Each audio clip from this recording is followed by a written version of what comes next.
Welcome, and thank you all for joining us today for this Series 2021 Continue the Conversation session. My name is Marianne Ormond. I'm a director on the Company Network program at Ceres. For those of you who are just getting to know us, Ceres is a nonprofit advocacy organization helping to accelerate the shift to a more sustainable and inclusive economy. We have powerful networks and global collaborations of investors, companies, and nonprofits we work with to drive action and inspire equitable, market-based, and policy solutions throughout the economy. And each year, Ceres brings our partners together to mark progress, share knowledge, and push for more collaborative action through our Ceres conference, which we convened virtually this year in March. Hopefully, a number of you were able to join us then. But following those conversations that we had at the Ceres 2021 on human rights and transforming our food system, we're excited to go deeper today to discuss the critical importance of empowering women in agriculture. As we heard at Ceres 2021, leading companies are being called on more now than ever to decouple their economic growth from traditionally extractive practices, and instead to use their innovation and influence to help build more regenerative systems that really uplift and empower people. So to that end, we're excited to dive into one such example of scaling positive solutions with PepsiCo, a longtime member of our Ceres Company Network, supporter of the Ceres Conference, and the newest member of our BICEP Policy Network. Like me, I'm sure many of you have been taking note of how PepsiCo has been upping its ambition over the past year with commitments to equity, climate action, and most recently on positive agriculture. And all of these topics intersect in today's discussion. So now we're so pleased to welcome experts from PepsiCo, PepsiCo Egypt, the PepsiCo Foundation, and CARE Egypt to provide a case study of a corporate NGO partnership designed to accelerate sustainable solutions that positively impact women, small-scale producers. So I want to thank all of you for making the time to share what you're doing and what you're learning through this program, and to call on all of us also to be part of building a more equitable food system. And finally, thanks to all of you who submitted questions for our speakers during registration. I know they look forward to answering as many of those as they can today. And we welcome more conversation and connection after this event through our respective social media platforms and websites on this important topic. So with that, I will turn it over to Sylvia. Thank you everyone for joining. Thank you, Marianne. Good afternoon and good evening to those of you in Egypt. It's an honor to be here with Ceres today. My name is Sylvia Cruz Vargas. I am a director with PepsiCo's philanthropic arm, the PepsiCo Foundation. We are partnering with CARE, an international development and humanitarian organization on She Feeds the World, a program that seeks to include and empower women in agriculture. Today, we will dig into why we must ensure that agriculture is gender balanced and inclusive. We will discuss the actions that actors like ourselves can take to address this problem. Today's sessions will start with remarks by Christine Dougherty, Vice President of PepsiCo's Sustainable Agriculture and the creator of PepsiCo's Sustainable Agriculture Ambition. We will follow with a case study with colleagues from Egypt, in particular, Sarah Hanna, who leads corporate communications for PepsiCo Egypt, and Marwa Hussein, Director of Agriculture and Natural Resources at CARE Egypt. We will illustrate this case by showing you a couple of videos as we go through the discussion, and we hope that you will join us in taking action and investing in gender equality in agriculture, responding to COVID needs, and using your networks to do the same. Hello, Christine, how are you? I am well, thank you, Sylvia, and thank you, Ceres, for hosting us, and to our partners at CARE for joining today. I'm super excited to be here and help spread the word about a program that PepsiCo is doing with these partners, She Feeds the World. But before we get into that, let me just give you a bit about PepsiCo, because you may think, Pepsi? Really? Blue can Pepsi? But really, PepsiCo is an agriculture company at our heart. Many of our iconic brands are born in the soil, such as Quaker Oats, Tropicana orange juice, Lay's potato chips. And our products are enjoyed by consumers all over the world in over 200 countries. And within PepsiCo, we have over 290,000 associates. We're active across the entire value chain, and our work that you're going to hear about today extends far beyond the people we employ. We want to have positive impacts on the livelihoods of farmers, communities, and those businesses, just to name a few. Because of our scale and our reach, we know we have a responsibility and an opportunity to help build a more regenerative, sustainable, and inclusive food system. But if you think about today's challenges, we have an enormous lift ahead of us. We have to accelerate action. As we look to the decade ahead of us, with the new challenges to our food system mounting each year, many of them were experienced this last year with COVID. We recognize the need to do even more to create that systemic change. Let me give you a few highlights on what we're doing at PepsiCo and with our partners. As you heard, we have committed to tackling climate change.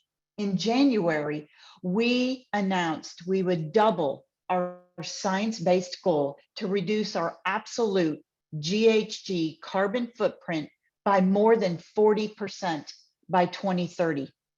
And we are striving to achieve net zero emissions by 2040. Just a few weeks ago, we made our positive agro ambition announcement. This is an announcement that I'm super proud of and excited that we can partner with the entities today, CARE and She Feeds the World and Ceres. The positive agro announcement essentially has 3 pillars. We want to, by 2030, expand and spread the adoption of regenerative farming practices across 7 million acres. That's approximately equal to the size of our agricultural footprint. We want to source 100% of our key ingredients. We do that today through our potatoes, whole corn, oats, and oranges, but we're expanding into crops such as vegetable oils and grains. And the one today that we're going to talk about, and I'm the most passionate, is improve the livelihoods of more than 250,000 people in our agriculture supply chain. These are the individual farmers, farm workers, and communities, and also specifically leaning in to economically empower women. And through our programs, we're working with tens of thousands of farmers across 60 countries. Think about it. Our products are enjoyed by over 1 billion people every day. That's a lot of agriculture. And we know that women especially are absolutely critical. It's a very important issue for us at PepsiCo. As you probably are very well aware, the statistics, unfortunately, are not always positive.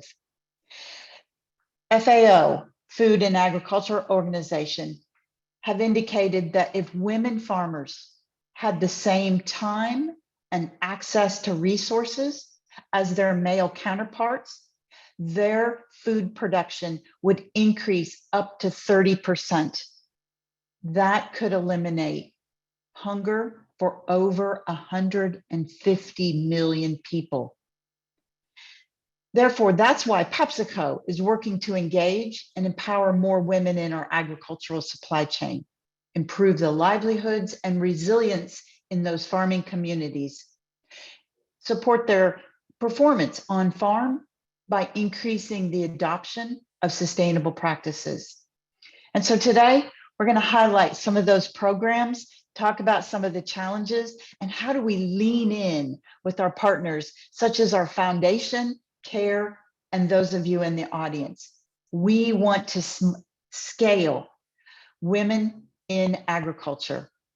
Sometimes it takes a heavy lift, and sometimes it just takes a small lift. But we all need to be able to get the resources and training there to increase their production, give them access to markets, and generate the income to build a more inclusive and sustainable food system.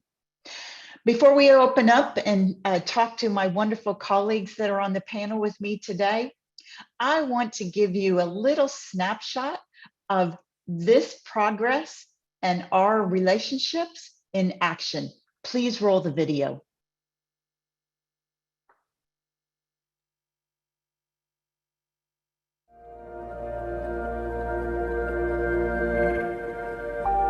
Women make up 43% of the agricultural labor force and are responsible for an overwhelming majority of household food preparation.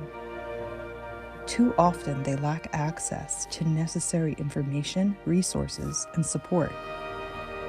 In order to help build a more sustainable food system, PepsiCo partnered with CARE to scale CARE's She Feeds the World initiative, aiming to impact 5 million small-scale women producers and their families. In Egypt and Uganda, the focus has been improving food and nutrition security of rural households with a clear focus on women small-scale producers and promoting gender equality. These programs aim to reach an estimate of 880,000 farmers and provide farmers with training and knowledge to enhance productivity and enable access to market for their products. If every company with an agricultural value chain plays a part to empower women farmers, together we can ensure a level field for women farmers across the globe and a positive step towards a more sustainable food system that can feed the future in a growing world.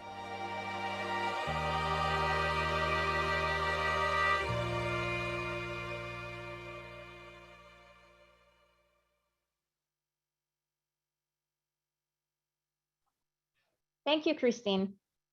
CARE launched She Feeds the World in 2018 with the goal to improve food security and nutrition of 50 million farmers and their families around the developing world. The emphasis of this program is on women small-scale farmers.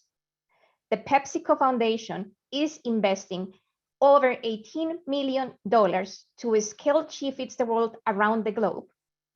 And in partnership with CARE, we aim to empower 5 million small-scale women producers and their families by 2025.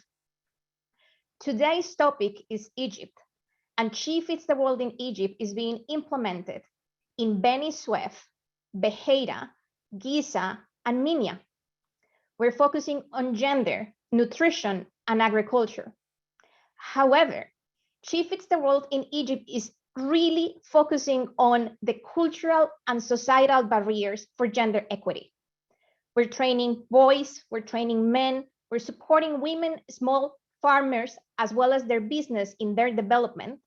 And we are creating an interactive curriculum for women in the reproductive ages to train them on sustainable agriculture for high demand crops, such as potatoes, and the links to their markets. How can they get access to markets? How can they find buyers and ultimately sell their produce? The experts and the people that are really making this program come to life are joining us today. With me is Zara Hanna, the head of corporate communications for PepsiCo Egypt, who has taken this as her personal cause and is rallying the troops around the country for She Feeds the World, as well as Marwa Hussein, the Director of Agriculture and Natural Resources at CARE Egypt. Good afternoon and good evening, Sarah and Marwa. Thank you for joining us. Thank you.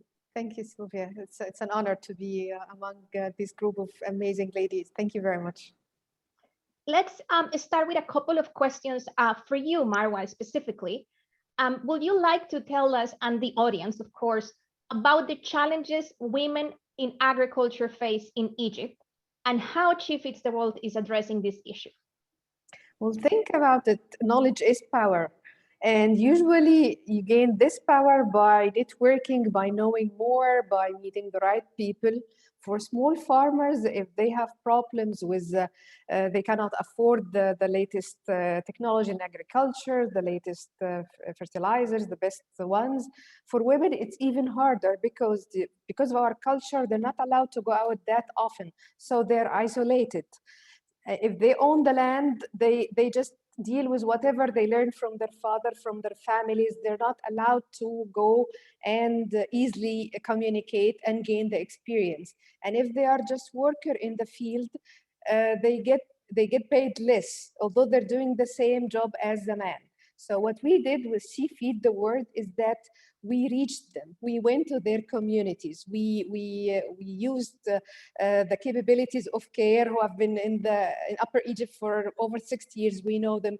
We went to them. We actually helped them in three main areas: the technical support. We told them the best agriculture practices, the best fertilizers, the best pesticides, and also the best irrigation system. But it doesn't mean that they have to pay more. It's getting paid.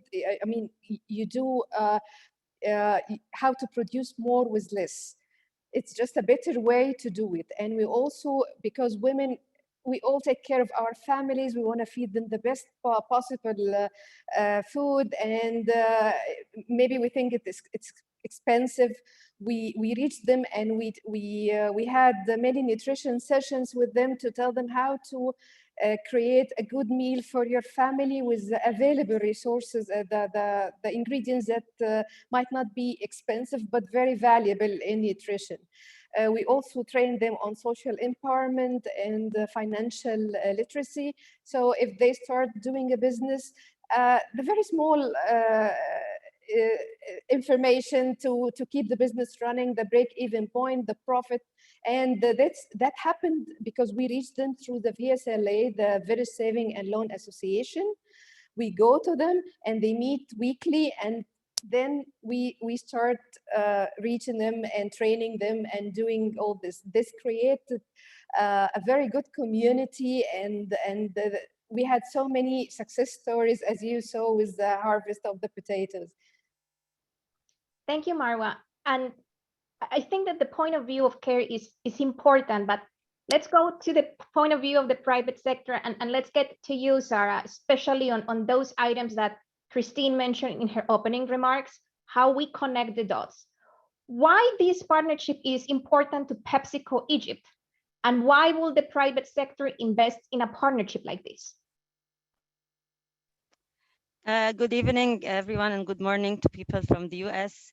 I'm very happy to be part of this panel with such amazing ladies on the whole panel. Actually, I would just want to start by saying that She Feeds the World is not just an initiative in Egypt. It's actually a movement that we have created. PepsiCo Egypt has actually led on this movement across the whole country, and it's perceived as one of the actually best case or role model scenarios for sharing or creating shared value between the private sector and the community. To give you just a bit of a flavor of how the agriculture scene is in Egypt and why we as private sector, as you were mentioning, Sylvia and Christine, why are we always keen on also partnering with the government and where we are operating around PepsiCo Global on big matters or big issues. It's because that agriculture in Egypt is really big, and it's been, you know, the one of the big major resources for the economy for the past, I would say, thousands of years, since ancient Egyptians. And Egypt was built on, you know, the historical of agriculture and how we have learned it from our ancient ancestors. So just to give you a bit of the figures that represent agriculture in Egypt, so you will find that 14% of the GDP of Egyptian economy is coming from agriculture, which is really big and shows you how much agro is big in Egypt. Number two is that a lot of the small smallholder farmers, and that's why we're focusing on them in this project. They are actually representing 80% of those people who own the lands in Egypt. So 80% of the owners are actually smallholder farmers. So if you don't work with them and invest in their land and make it more profitable, what happens is that they lose these lands and they start building on it buildings, and this land is destroyed and it's not anymore an agriculture land. And this is actually a national move that the whole government is actually moving towards to combat and fight towards against that. And number three is that women in Egypt, if you look at the scene also as well, we represent actually 50% of the society. So women in Egypt actually are half of the society of Egypt. And when you look at their participation in the workforce, it's very minimal. It's just 14%, which is really, really low. But when we look at the participation of these females in the agriculture scene, it's actually a big figure. It's 40% out of the whole women representation in Egypt. They actually work in the agriculture scene, but this is just in terms of numbers, in terms of like how big they are or the amount of women. But what are we actually, or what are the means and what are the resources that they are getting? This is actually the challenging part. And this is where we as PepsiCo, we decided to work as per like the global PepsiCo theme of supporting agriculture and positive agriculture. We decided that we need to actually step in and boost these females and their resources through our technical expertise, as Christine was mentioning, and how much we are we're really good in the technical expertise when it comes to farming. And that's why we stepped in order to change the game, in order to provide these females with the right technical expertise and make them even better in what they do. And create the shared values between us as a company and between the community. And this is what resulted in She Feeds the World, is that we are actually teaching them how then they can harvest and get a better yield.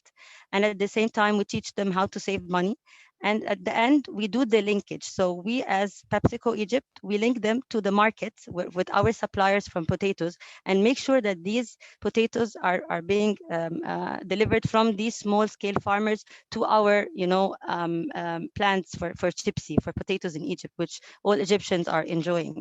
So this is like a 360 approach, or a holistic approach to these females. We teach them, as I said, farming practices, saving money, and we also do the linkage. So it's like a holistic approach to make them actually sustain a living, and on monthly basis, they have an income to support their families. So this is like a really best practice for She Feeds the World that we hope that we can imitate and roll in different countries.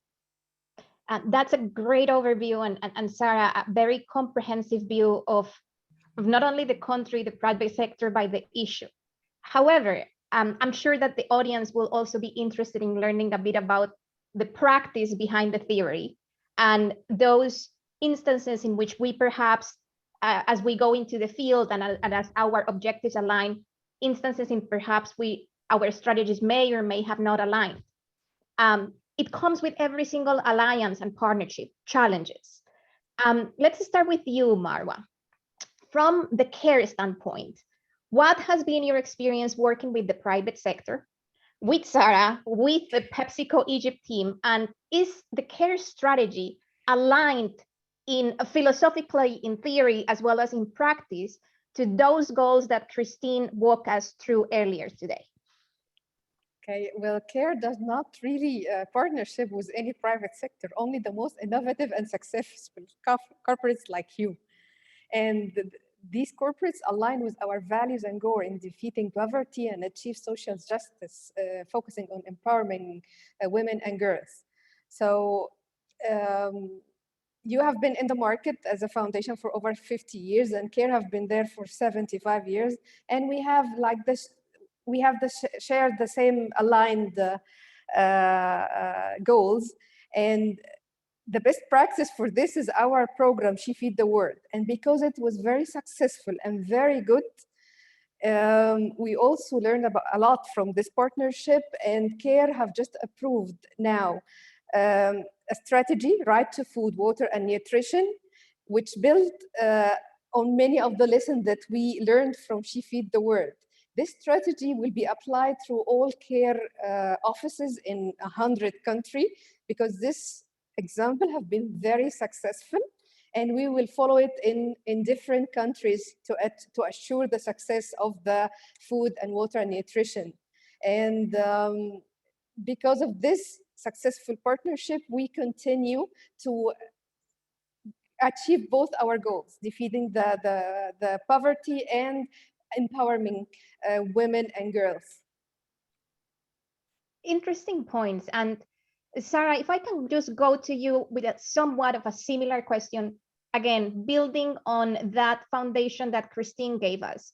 PepsiCo is a very large company, has presence in over 200 countries, has over 200,000 employees. Let's talk about your challenges and your moments of despair. How have you addressed those challenges, Zara, and how do you keep motivating you, your team, the internal PepsiCo teams, to keep the eye on the larger goal and to continue providing what you describe as shared value? Yeah, it's a very actually interesting question, Sylvia. And I think the past year have taught us all how we look at challenges into opportunities, and how we have to, continue working and continue the good work that we started. And to be honest with you, we were considered that we were a bit unlucky that we launched the program end of 2019, and then in 2020 the outbreak for COVID happened. But what really is amazing about this project and about us as a team, and also about these females, is that we had the responsibility that these women are in the most need of this project more than ever. Prior to COVID, it might have not been the same keenness for us to do that, but now when they are actually on the ground in the field, we want to help them to sustain living for their families during these tough times in COVID, and actually start their own cultivation and doing the whole supply chain and providing potatoes for us. This made us even more keen to make this project happen even in the toughest times. So we had to organize ourselves with CARE, of course, on the ground, with whom they really did a great job, and how we can really still provide these females with the right support. So first we had to make sure about their safety and health, which came first, and we provided safety kits, and we sent to their all the healthcare centers that we're operating in the 4 different governorates. We send all the health kits and sanitization that's requested, and we try to support them from a health standpoint, because this is an important need. And we also sent them food boxes, as well as we did across PepsiCo, and it was a big initiative, and we definitely supported these female farmers with also the same thing. And at the end, we were able to actually provide the right training for them for potato supplying, for potato farming. And the amazing news is, and to show you how these ladies really did a great job, is that when we had earlier this year the visit in January for the winter harvest for the potatoes in Bani Suef, you will be amazed when you meet these ladies, and they tell you that even in the toughest time and challenging times, actually the numbers came out really impressive. Imagine we had the 90% of the female farmers participating in the project. They were able to double their yield in a very tough year like COVID. So it's like by 45% increase in their yield of potato harvest. And actually 90% of this went to Shipsy. These potatoes all went to Shipsy, and they're now being part of our supply chain. And the beautiful part of this project is that even after the funds of it are gone, these ladies are now well equipped. They can still provide for themselves. They will continue to be our potato suppliers forever. So I think we were able to manage this even in toughest times. That's a great pivot to talk about impact of COVID. And of course, as with any other program, Marwa, we would like to understand from your point of view, from a technical standpoint, first, how was CARE's reaction to the COVID pandemic in Egypt, and how this was impacted the entire situation and the timeline of our program? And second, how do you track impact? We're talking about big numbers here, the ladies, the farmers, multiple geographies. Will you mind touching a little bit on that? Yes, to start first with the COVID, as Sarah said, thanks to the good relationship, understanding of PepsiCo Foundation, we managed to support most families in need who got affected by the pandemic. We distributed, with your help, 2,000 boxes of food to families. Each box contained like 40 meals for the family at that time. And that was directly funded by PepsiCo. We also, with CARE, we have the do no harm principle, which means that we're not going to harm people through the pandemic or any other situation. We're not going to put ourselves or the people in danger. When we spoke with Sarah and you, Sylvia, you have been very understanding.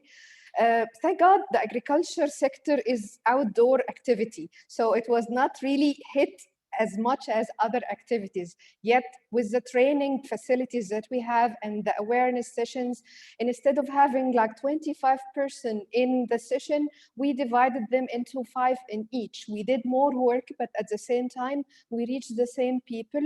We trained them how to use the sanitizers and how to take care of themselves. We train them on how to prevent COVID, or let's say do their best to eliminate the infection. We did a lot of things. We also distributed PPTs. We gave them face masks and sanitizers and soap. We told them how to use it, how to take care of their families. And doing this made them feel very loyal to this project. And because you were there for them when they were in need. When it was hit, a lot of them were very poor. Their income was affected. So they were very, very grateful, as Sarah said. And as she said also, it was amazing, the result, like 40% increase in production for small farmer ladies. That was amazing for them because they didn't have the knowledge before. They didn't have the good practice with very minimum care that we provide them. They did amazing results. So with the VSLA, we have 190 VSLA group until now, which include more than 4,500 ladies.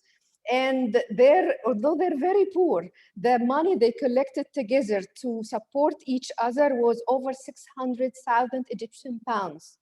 So they knew that every lady alone standing facing the competition, that she cannot survive on her own, but they united together, and then they were allowed to rotate the money to help each other, to support each other. And they then became powerful point. I mean, they cannot, not a specific trader can take advantage of them. And because with our partnership, they knew that if they followed the rules, if they did good agriculture practice, that production will be a high quality and it will be sold to Shipsy manufacturing, as Sarah said. So they had all the success elements because of your help, and they succeeded. They managed to do everything that we wanted them. We provided the technical support to around 300 farmers we enrolled the capacity for the water preservation, because among our training for the good agriculture practice is also the water preservation. We trained 300 farmers on this, and we should reach 1,000 by 2024. We provided seeds and seedlings with technical support for their home gardens to be able to have fresh food to provide to their family. Very small area, very few amount of money, but at the same time, it's fresh food, it's good, it's organic, and we supported 125 women on that. We also planned very simple equipment like the soil moisture sensors. It's not costly or anything, but it's telling them when to water instead of flooding the land, when to give the water. We showed them that flooding the potato crop is not good. I mean, if you give them the right amount of water, you will have more production. It will not go rot. So we give them like very small advices, but they managed to achieve high success stories, and they were very proud of it. If you see the happiness in their eyes, as Sarah was saying, it's amazing, amazing. Although it was very hot day, it was full of people, but it was amazing seeing them celebrating, very proud of themselves. So I think Egyptian women, or women in general in the whole world, are capable of doing a lot of things. They have unlimited capabilities if they found the right support. That's a great point. And Sarah, perhaps we can turn the ties here a little bit. Supply chain is an important topic. Access to markets is an important topic. You have mentioned the word gypsy a couple of times, and you have an audience that may not be familiar with what gypsy is, as some of the audience are not in Egypt. Will you mind just in simple words telling the story of how the brand, the potato chips brand, Gypsy, is engaged in this program, and perhaps after that we can watch a little video on the topic? Yes, happily doing that. And actually, this brings me to just an important point of how, as important the topic is, it's always important, or equally important, to communicate around the topic and make it more, create an awareness around it. Because again, it's not just an initiative, it's actually a bigger movement, and we're trying to do more awareness in Egypt on how the importance of actually female farmers and how are they contributing to the economy and what they're doing and all their success stories. So we tied this up nicely throughout our whole communication plan since we launched the program, and we've been very active since the launch and on digital assets and digital media, and we had the right ambassador, who was actually a female actress in Egypt, to talk about the project and come and go with us on the visits on ground. And we just launched a couple of days ago our Gypsy ad. And Gypsy, by the way, guys, it's the Lay's brand, but in Egypt it's the Egyptian version of Lay's that we're enjoying here, and all, you know, the community in Egypt enjoys this brand. And what we wanted to do is actually try to see how our brands as well have a purpose. So, and this is part of our DNA in PepsiCo, and how to show how the brands themselves have a purpose. So we tied this up together, since these potatoes at the end are being harvested and taken to our factories for Gypsy. So we wanted to show the whole story behind it. And we did a beautiful ad that was actually aired for the first time, that we had a story to tell on our creating shared values and winning with purpose in PepsiCo Egypt. And we did a beautiful ad that shows how these potato farmers are females, and they are actually 100% Egyptian, from Egyptian hands. And we did a beautiful ad that I would love us to play to the audience today. So if you can please roll the video.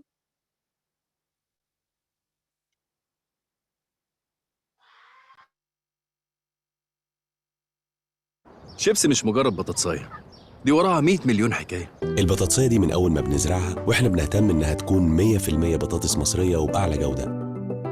وقدرنا بحجم استثمارات 60 مليون جنيه نساعد في دعم المزارعين، مش بس في مضاعفة إنتاجهم، ولكن كمان في تطوير مستوى معيشتهم. شيبسي مش مجرد بطاطساية تقرمشة، دي حياة أفضل لناس كتير بتعيشها. شيبسي، مع بعض تكمل.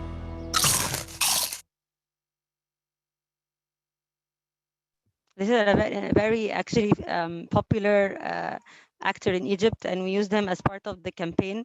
And the campaign so far is really doing great in terms of engagement on ground. So I just wanted to highlight that as well. That is great, Sarah. Thank you for sharing that with the audience. But speaking about the audience, we have received a couple of questions. And Christine, if I can start with you, there is a very specific question, and I think that we owe the response that comes to mind. But why is a giant international corporation helping some of the smallest farmers? Big corporations are about scale. What would be your point of view on that question? Well, thank you, and appreciate the question. You know, as I said in my opening comments, we have a responsibility to actually use our scale to lean in to those tough challenges. And so one of the ways that we do that, as you've heard from the women today, is to go in and we look for that shared value. we co-create solutions. So for PepsiCo, we want to make a global impact. We want to change the food system to make it more inclusive, make it more sustainable. But it has to be grounded on the local solutions. And so for us at PepsiCo, we go in, we work with Sarah, we work with the local implementers, we work with Marar, and we want to make sure that we are doing things that empower the women, but as you heard, do no harm. So we have to make sure that those solutions are relevant to that particular geography. The other thing for us at PepsiCo is we are multinational and we do know a lot of other big companies.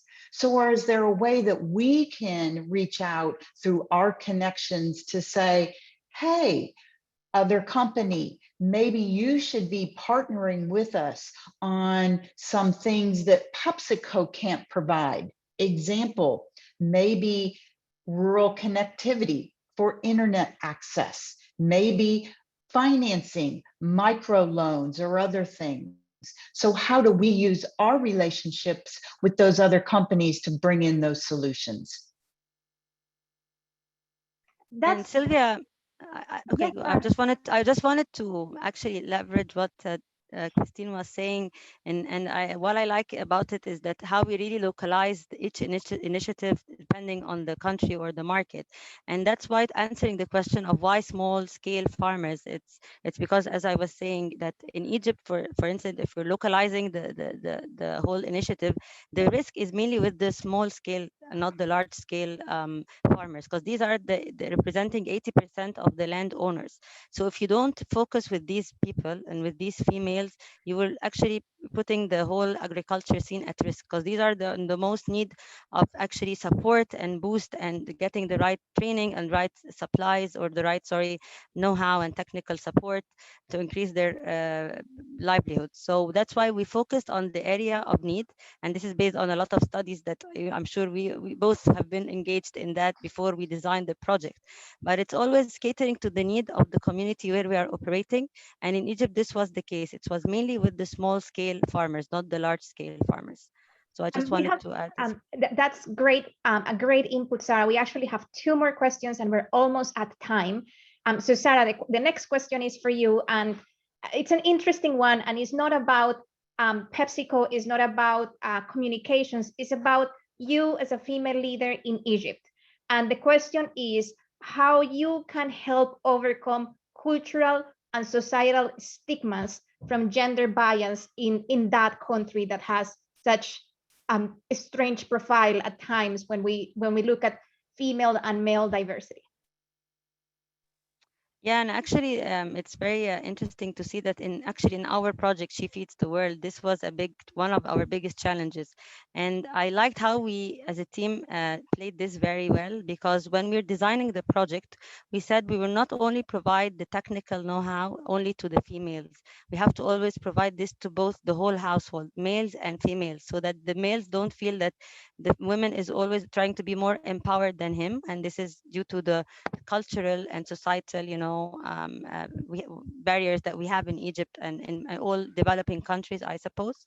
So we had to be very smart on how we can actually help them both together, support the women and support the men as well, and let them together build the right, food system, help them with the best practices in agriculture, and try to, because if we did it otherwise, if we only focused on females, there will be a lot of resistance from their husbands to actually go and start this business or actually go to the field. So we really had to work very closely with our teams on ground and sensing what would be the best approach, and this is what we decided to do.